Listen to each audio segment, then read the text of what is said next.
محترم جناب حکیم قربہ وحید سلیمانی صاحب کو کہ وہ تشریف لائیں۔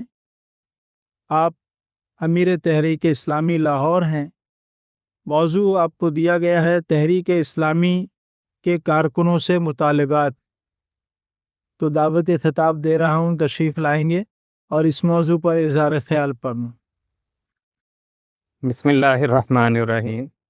سب سے پہلے تو یہ وضاحت کہ لاہور کی ذمہ داری میرے پر نہیں ہے، شاید کچھ غلط فہمی ہوئی۔ بہرحال لاہور میں ایک کارکن کی حیثیت سے کام کر رہا ہوں۔ الحمدللہ رب العالمین والصلاة والسلام علی سید المرسلین وعلی آلہ واصحابہ اجمعین۔ محترم بھائیوں، عزیز دوستو، آج مجھے جس موضوع پر بات کرنے کا کہا گیا ہے وہ ہے تحریک اسلامی کے کارکنوں سے مطالبات۔ یہ کوئی رسمی بات نہیں ہے، یہ دراصل امت کی زندگی اور تحریک کے بقا کا سوال ہے، کیونکہ اگر کارکن زندہ ہیں، بیدار ہیں، مخلص ہیں تو تحریک زندہ ہے، اور اگر کارکن غفلت میں ڈوب جائیں تو بڑی سے بڑی تنظیم بھی بے جان ہو جاتی ہے۔ میں آپ کے سامنے چند نکات پیش کر رہا ہوں جو یقیناً آپ کے لیے نئے نہیں ہوں گے، صرف تذکیر کے لیے اور یاد دہانی کے لیے ہیں، اور یہ نکات نہ صرف کارکنان کے لیے بلکہ ہم سب کے لیے، ذمہ داران کے لیے بھی نہایت اہم ہیں۔ سب سے پہلے کارکن تحریک کی روح۔ میرے بھائیوں، کارکن تحریک اسلامی کی روح ہے۔ یہی وہ ہاتھ ہیں جن سے تاریخ لکھی جاتی ہے، یہی وہ دل ہیں جن کی دھڑکنوں سے امت کی بیداری جنم لیتی ہے۔ رسول اللہ صلی اللہ علیہ وآلہ وسلم نے فرمایا، اللہ کو سب سے زیادہ محبوب وہ شخص ہے جو لوگوں کے لیے زیادہ فائدہ مند ہے۔ یعنی کارکن وہ نہیں جو خود کو صرف اہمیت دے بلکہ وہ امت کو اہمیت دے، اپنی ذات کو مٹا کر اللہ کی رضا کے لیے دیے۔ اقبال نے کیا خوب کہا تھا، افراد کے ہاتھ میں ہے اقوام کی تقدیر، ہر فرد ہے ملت کے مقدر کا ستارہ۔ لیکن یہ جذبہ کیسے پیدا ہوتا ہے؟ اس کا جواب ہمیں تاریخ کے اوراق میں ملتا ہے، جب مدینہ کا ایک نوجوان تنہا مدینہ کی آنے والی تاریخ کو بدلنے کے لیے نکل کھڑا ہوتا ہے۔ جی ہاں، یہ حضرت مصعب بن عمیر ہیں جو مدینہ میں جا کر تنہا دعوت کا بیج بوتے ہیں، اور چند مہینوں میں وہ سرزمین اسلام کے نور سے جگمگا اٹھتی ہے۔ نہ فوج ہے، نہ دولت ہے، صرف کردار، خلوص اور قربانی ہے۔ یہی کارکن کا اصل سرمایہ ہے۔ نبی کریم صلی اللہ علیہ وآلہ وسلم نے فرمایا، تم میں سے کوئی اس وقت تک کامل مومن نہیں ہو سکتا جب تک اپنی خواہش کو اس دین کے تابع نہ کر دے جو میں لے کر آیا ہوں۔ یہی کارکن کی پہچان ہے، اطاعت، اخلاص اور مسلسل تربیت۔ لہذا کارکن کوئی نعرہ دن ہجوم نہیں ہوتا، وہ فکر دین کا علمبردار ہے، دعوت و اقامت دین کا مجاہد ہوتا ہے۔ رسول کریم صلی اللہ علیہ وآلہ وسلم نے فرمایا، المومن القوی خیر و احب الی اللہ من المؤمن الضعیف۔ طاقتور مومن کمزور مومن سے بہتر اور اللہ کے نزدیک زیادہ محبوب ہے۔ یہ طاقت صرف جسم کی طاقت نہیں ہے بلکہ علم، کردار، اعصار اور نظم کی طاقت ہے۔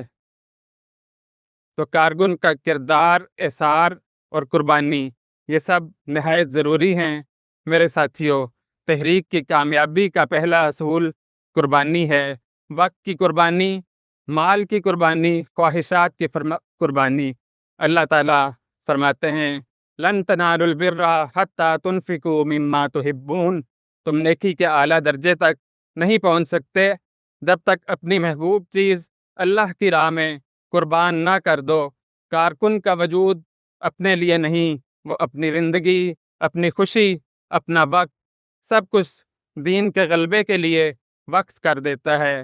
اس کی ترجیح اس کا اپنا آپ نہیں بلکہ اس کا رب، اس کی رب کی رضا، دعوت دین اقامت دین اور اس سے آگے بڑھتے ہوئے امت مسلمہ کی یکجہتی اور اسلامی معاشرے کا قیام ہے۔ نبی کریم صلی اللہ علیہ وآلہ وسلم نے فرمایا، اللہ کی راہ میں ایک صبح یا ایک شام کا نکلنا دنیا اور اس کی ہر چیز سے بہتر ہے۔ یعنی قربانی صرف مال کی نہیں، وقت، سکون، نیند اور خواہشات کی قربانی ہے۔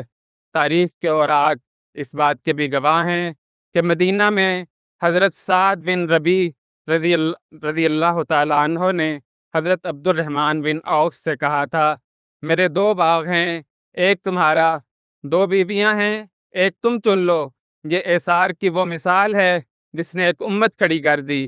عبد الرحمن بن عوف رضی اللہ تعالیٰ عنہ نے کہا، مجھے بازار کا راستہ بتا دیں، یعنی عزت، خودداری اور خدمت کا راستہ۔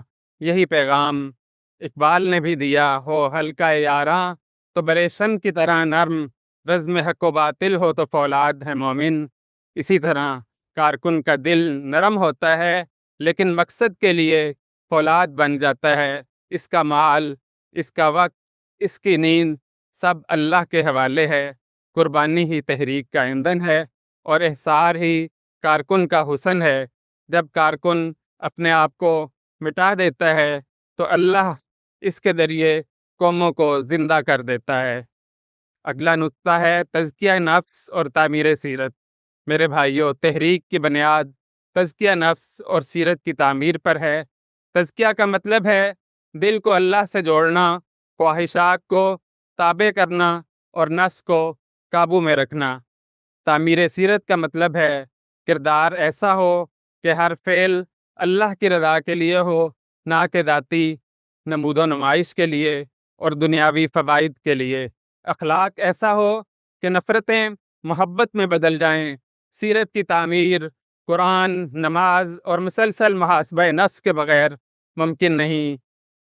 اسی بات کو اقبال اسی طرح کہتے ہیں، نرم دمے گفتگو، گرم دمے جستجو، رزم ہو یا بزم ہو، پاک دل و پاک باز۔ اگر دل پاک نہیں، نیت خالص نہیں، تو تنظیم کی طاقت بھی کاغذی رہ جاتی ہے۔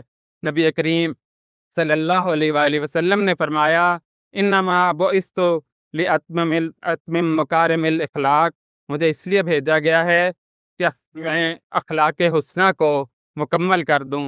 تزکیہ وہ قوت ہے جو انسان کو نیا بناتی ہے، اس میں ایک نیا عزم اور بلبلہ پیدا کرتی ہے۔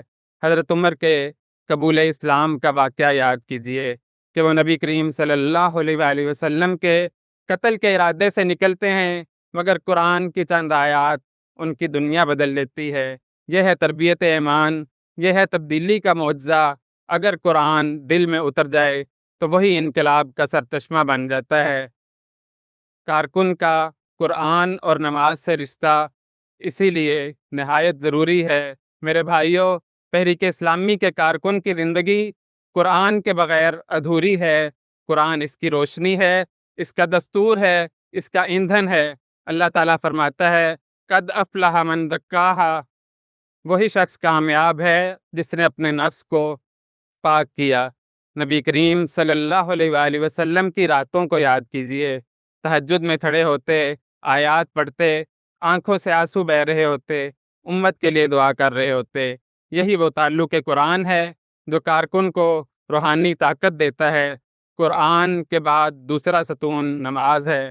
اللہ تعالیٰ نے فرمایا، وَاسْتَعِینُوا بِالصَّبْرِ وَالصَّلَاةِ، صبر اور نماز سے مدد حاصل کیجئے۔ نماز صرف عبادت نہیں ہے، یہ کارکن کی باطنی تربیت کا سب سے بڑا ذریعہ ہے۔ قرآن اللہ کا پیغام ہے اور نماز اس پیغام کا جواب ہے۔ صحابہ کی پوری زندگی قرآن کے فہم اور سجود سے ڈھلی ہوئی ہے۔ بدر کے میدان میں تلواریں چلتی ہیں مگر راتوں میں سجدے اور قرآن کی تلاوت جاری رہتی ہے۔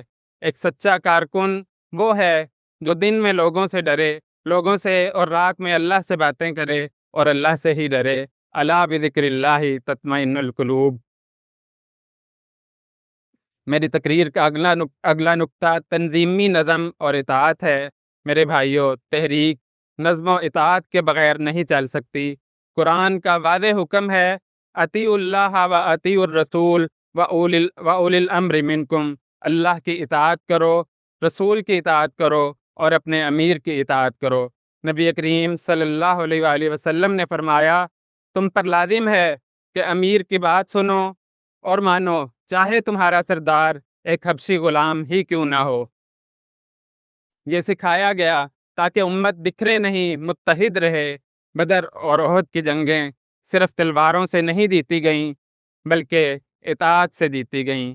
احد میں جب چند صحابہ نے حکم نبی کے خلاف پہاڑی چھوڑ دی تو لڑائی کا رخ بدل گیا۔ یہ دکھایا گیا کہ جذبے کی خطا معاف ہو سکتی ہے مگر نظم کی خلاف ورزی کا نقصان پوری جماعت اٹھاتی ہے۔ یاد رکھیے، تحریک کی قوت نظم میں ہے اور نظم کی برکت اطاعت میں ہے۔ اگلا نقطہ ہے علم و مطالعہ کی اہمیت۔ تحریک اسلامی ایک فکری اور علمی تحریک ہے۔ اگر کارکن مطالعہ چھوڑ دے تو اس کی فکر سوکھ جاتی ہے، جیسے کہ کنواں خشک ہو جاتا ہے۔ مولانا مودودی رحمۃ اللہ علیہ فرمایا کرتے تھے، جب کارکن مطالعہ چھوڑ دیتا ہے تو کنویں کا پانی نہیں، کیچڑ نکلنے لگتا ہے۔ قرآن کی پہلی صدا تھی اقرا، پڑھ۔ یہ اعلان تھا کہ اسلامی تحریک کی بنیاد کتاب، فکر اور علم پر ہے۔ رسول اللہ صلی اللہ علیہ وآلہ وسلم نے فرمایا، جو شخص علم کی تلاش میں نکلے، اللہ اس کے لیے جنت کا راستہ آسان کر دیتا ہے۔ تاریخ گواہ ہے کہ جب مسلمان علم کے سامنے علم کے ساتھ اٹھے تو مٹھی بھر عرب دنیا کے استاد بن گئے۔ حضرت عمر نے گورنر مقرر کرتے وقت صرف یہ نہیں پوچھا کہ تلوار چلاتے ہو، بلکہ یہ بھی پوچھا قرآن جانتے ہو، فیصلہ کرنا جانتے ہو۔ لہذا کارکن کا فرض ہے کہ قرآن، سیرت، تحریک کا لٹریچر اور موجودہ فکری چیلنجز کا مطالعہ کرے۔ اگر ہم چاہتے ہیں کہ ہمارا نظریہ مضبوط ہو، بات دلیل سے ہو اور دعوت اثر کرے تو کتابوں سے دوستی، قرآن سے سمجھ، تاریخ سے سبق اور علم سے روشنی لازمی ہے۔ یاد رکھیے، علم کی کمی تحریک کے زوال کی پہلی سیڑھی ہے۔ کارکن کا رویہ، عاجزی، انکساری اور اخلاص، یہ نہایت ضروری پہلو ہیں۔ کارکن کا اصل زیور عاجزی اور اخلاص ہے۔ نبی کریم صلی اللہ علیہ وآلہ وسلم نے ارشاد فرمایا، من تواضع للہ رفعہ اللہ، جو اللہ کے لیے جھکتا ہے اللہ اسے بلند کر دیتا ہے۔ کارکن کو اپنی خدمت پر فخر نہیں بلکہ شکر کرنا چاہیے کہ اللہ نے اسے اس کام کے قابل سمجھا ہے۔ نبی کریم صلی اللہ علیہ وآلہ وسلم کا ارشاد ہے، جو اللہ کے لیے جھکتا ہے اللہ اسے بلند کر دیتا ہے۔ سچے کارکن کی پہچان یہ نہیں کہ لوگ اسے پہچانیں، بلکہ یہ کہ وہ پہچانے جانے کی خواہش کو بھی دل سے نکال دے۔ وہ کام کرے مگر اللہ کی رضا کے لیے کرے اور بے نام ہو کر کرے۔ عاجزی کارکن کو محبوب بناتی ہے، اخلاص اس کے عمل کو مقبول بناتا ہے اور انکساری دلوں میں اس کے لیے جگہ بنا دیتی ہے۔ اسلامی تاریخ میں فتح مکہ کا منظر یاد کر لیجئے کہ نبی کریم صلی اللہ علیہ وسلم فاتح ہیں مگر سر جھکا ہوا ہے، دل عاجزی سے لبریز ہے۔ یہ تھا وہ انداز جس نے دل جیت لیے۔ اگلا نقطہ قربانی، وقت کی پابندی اور تسلسل ہے۔ تحریک وقتی جوش کا نام نہیں، تسلسل اور استقامت کا نام ہے۔ ہر وہ شخص جو کسی مقصد، تحریک یا فکری جد و جہد سے وابستہ ہوتا ہے، اس کی کامیابی 3 بنیادی ستونوں پر کھڑی ہے: قربانی، وقت کی پابندی اور تسلسل۔ پہلا ستون قربانی ہے۔ قربانی صرف جان یا مال دینے کا نام نہیں، بلکہ اپنی خواہشات، اپنی نیند، آرام اور ذاتی مفادات کو قربان کرنے کا نام ہے۔ مقصد کی خاطر پیچھے چھوڑ دینے کا نام ہے۔ کارکن وہ ہے جو میں سے نکل کر ہم میں جینا سیکھ لے۔ مومن کی زندگی کا مرکز اللہ کی خوشنودی ہے اور یہ خوشنودی بغیر قربانی و اثار کے حاصل نہیں ہو سکتی۔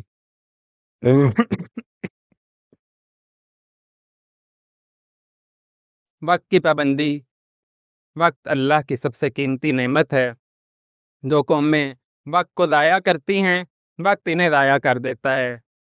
ایک کارکن اگر نماز، میٹنگ، دعوت یا خدمت خلق کے لیے مقررہ وقت کی پابندی نہیں کرتا تو اس کی جد و جہد بکھر جاتی ہے۔ وقت کی پابندی دراصل نظم، ذمہ داری اور اخلاقی سنجیدگی کی علامت ہے۔ تیسرا ستون تسلسل ہے۔ ایک دن کی محنت یا وقتی جذبہ کبھی بھی کامیاب ہونے کا راستہ نہیں ہے۔ دریا کا بہاؤ مسلسل ہو تو چٹانیں گھس جاتی ہیں۔ کارکن کو چاہیے کہ وہ اپنے سفر، اپنی دعوت، اپنے کردار اور تربیت کو جاری رکھے، چاہے حالات سازگار ہوں یا مخالف۔